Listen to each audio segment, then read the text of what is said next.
দেশীয় অঙ্গনের জনপ্রিয় দুই তারকা মোশাররফ করিম ও ফজলুর রহমান বাবুর জন্মদিন একই তারিখে 22শে আগস্ট। একাত্তরের পডকাস্টে ফজলুর রহমান বাবুকে জন্মদিনে মোশাররফ করিমকে ফোন করে শুভেচ্ছা জানানো হয় কিনা জিজ্ঞেস করা হলে তিনি জানান, মোশাররফ করিম কখনো তার কল রিসিভ করেন না, এমনকি ব্যাকও করেন না। বাংলাদেশের আরেকজন শক্তিমান অভিনয় শিল্পী মোশাররফ করিমের জন্মদিন। জি। কেমন লাগে দুই শক্তিমান অভিনেতা একদিনই জন্ম? না, আরো অনেক একজন আরেকজনকে ফোন করে উইশ করেছেন আজকে জন্মদিন তোমার, সে বলতেছে আজকে জন্মদিন আপনারও। না না এরকম হয়েছে?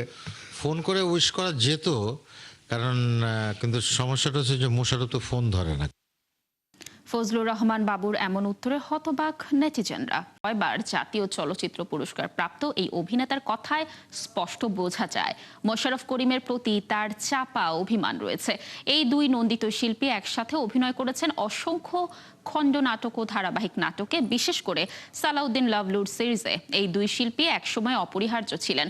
একসাথে স্ক্রিন শেয়ার করেছেন বেশ কিছু সিনেমাতেও তারা।